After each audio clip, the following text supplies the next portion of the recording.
here we go. Good afternoon, welcome, or good evening, good morning, when depends when you're watching this.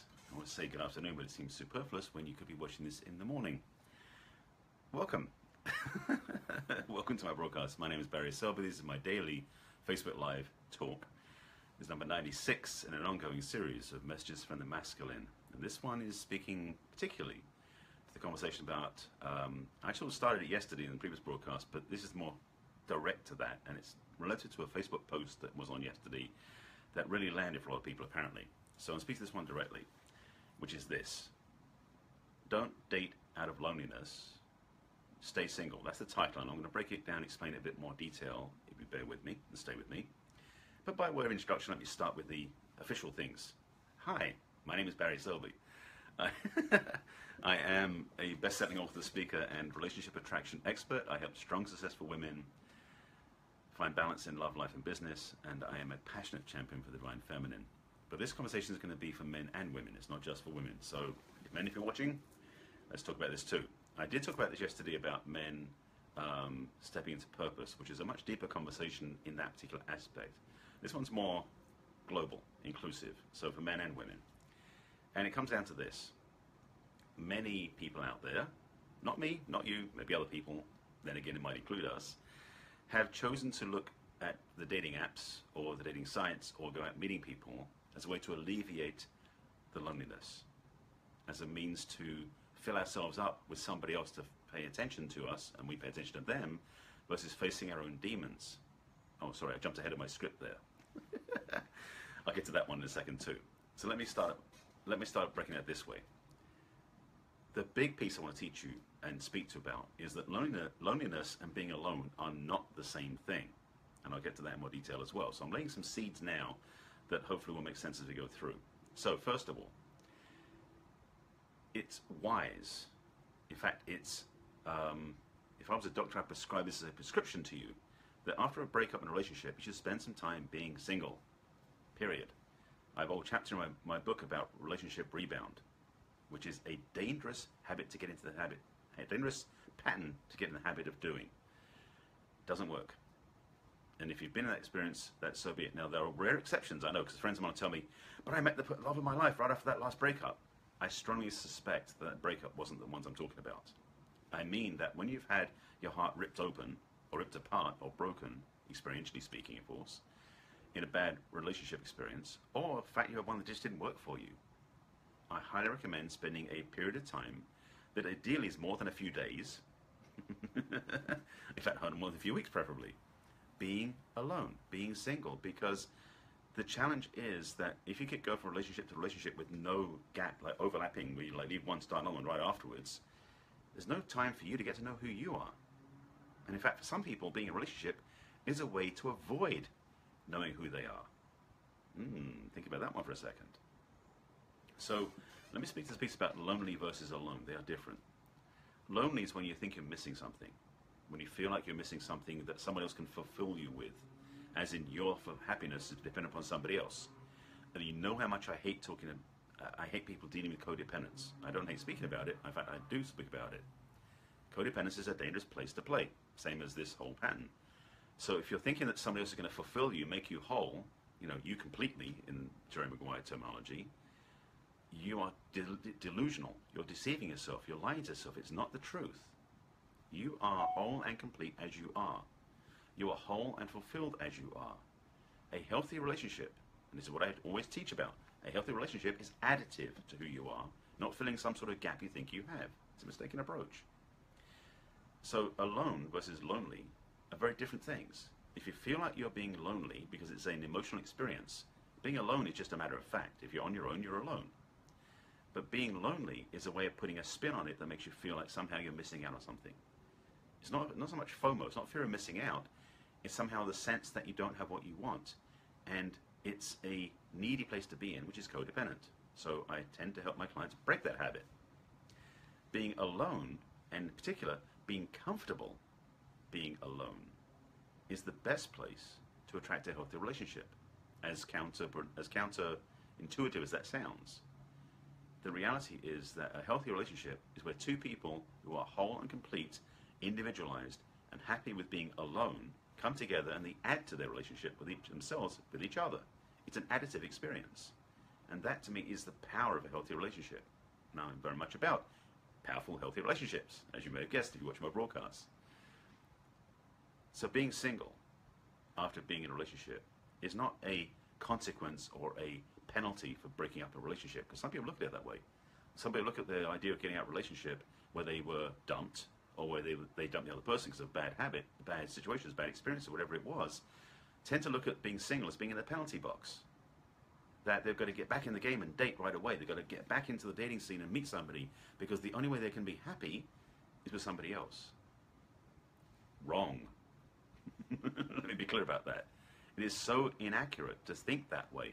It is delusional, as I've said before, but it's also a disavowing of your own value. It's a disavowing of your own value. And to spend your time thinking that because you're not with somebody, there's something wrong with you, that's somebody else's programming you're taking on, and it's not the truth. You are whole and complete as you are. You are fulfilled as you are.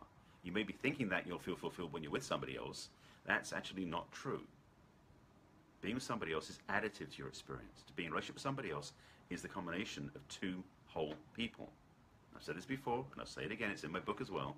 Relationships are not 50-50, they're 100-100. Relationship is 200%. The whole is greater than some of the parts, as in Gestalt teaching.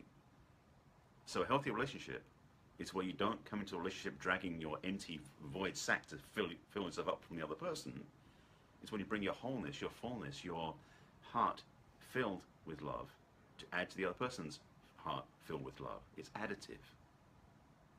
The only way you can do that, really, after a breakup, is spend time alone, filling yourself back up again in your own time. So having time after a relationship when it ends, to be alone, to be comfortable in your own skin, to remember who you are, because a lot of times in past relationships, you may have contorted yourself to fit some paradigm that's not you, to fit that person. Or you limited yourself to fit the place you felt you had to be for the other person to make them feel better. Or some other paradigm where you changed who you were to fit the requirements that you thought the other person needed from you in that relationship. Sure, none of you can relate to that. But the truth is this, that whatever you did in that past relationship, you do need time to regroup. You do need time to remember yourself, and you do basically need time to reconnect to who you really are. Because who you are single is often who you weren't in that relationship. So you need to take time to actually disconnect from that old paradigm, to refresh, renew, and restore your own centeredness, your own self-support, your own self-confidence. It's funny, I'm realizing this. I'm creating a new program that launches next month that has these self-support elements in it. Self-approval, self-confidence, self-love, self-appreciation, self-forgiveness. Oh yeah, self-forgiveness, that's in there too. These are things you need to work on yourself when you leave a relationship, if they're there, because these are the things that you may have forgotten when you're in a relationship. And before you enter into a new relationship, trying to get my directions pointed on the screen the right way, it's important that you take time to regroup first. So, as said in the title, I remember what I said, it's better it's like to go into a relationship from loneliness is a barren approach. Be happy being single. That's what it comes down to. The choice is yours. But I can guarantee you, if you spend that time, it could be a few weeks, it could be a few months. And maybe for some of us, and I'm one of those, it's been a few years. It's important to take the time to really own, occupy, and embrace the space you live in. To enjoy and embrace who you are, and to really own that place. Because when you get into a relationship, it can be easy to forget that. And the more you're anchored in who you are, when you're in a relationship, that doesn't happen. So the person they meet is the person that you stay. Let me break that one down, I said that a bit fast. When you own your own space, and you really live in it, and you embody it, when you meet somebody else, you won't start contorting yourself to fit their paradigm. In fact, if they fell in love with you, or attracted to you by who you are now, when you're embodying a space, when you're anchored in it, it doesn't change, they won't have a reason to get upset. That is a powerful teaching, I just realized that came through. Owning your space, living fully as who you are when you're in a relationship, means that your partner will see you as you always are, the true you, whole, complete. Yes, there may be wounds along the way. There may be upsets along the way where you want to console each other, support each other, ideally. There may be traumas that happen. There may be elations. There may be growth that happens. That's part of the process. But the core element of who you are doesn't go away. So here's a couple of tips as well, by the way. Never diminish yourself for somebody else's sake. Never play down to be somebody else's equal. If they don't equal where you are and can't step up where you are, walk away. I'm realizing I'm giving you like 5 chapters out of my book right now. By the way, if you want to get my book, go to barryselby.com/book. You can get it there. It's called 50 Ways to Love Your Lover, and there are 50 principles. I'm giving you about 6 of them right now in a very distilled format. Yeah, the opportunity to be in a healthy relationship is up to you. It's not up to your partner. It is up to you to not settle for a partner who won't honor that, because there are people I know who want healthy relationships that attract unhealthy people. Narcissists, sociopaths, gaslighters, ghosts, all sorts of people that don't treat you right. So it's important for you to attract a healthy relationship. It's also important for you to get clear what that is for you. And if you want help with that, that's one of my specialities, by the way. Yeah, I'm preaching my own skills here because that's what I do. Take the time to honor, value, and respect yourself, because nobody else will respect you more than you respect yourself. Damn, that's another principle from my book. I'm just giving you a whole list of chapters from my book right now. This is crazy. But let me recap the one because I just said it. Seriously, the level to which you honor, respect, and appreciate yourself is the level to which somebody else can do the same.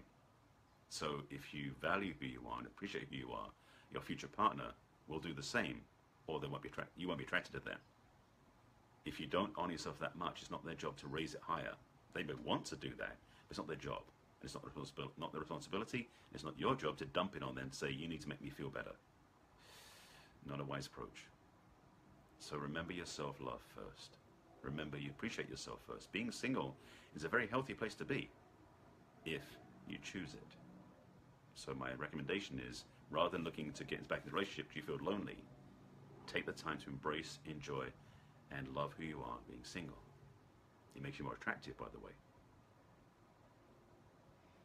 I think you get my point.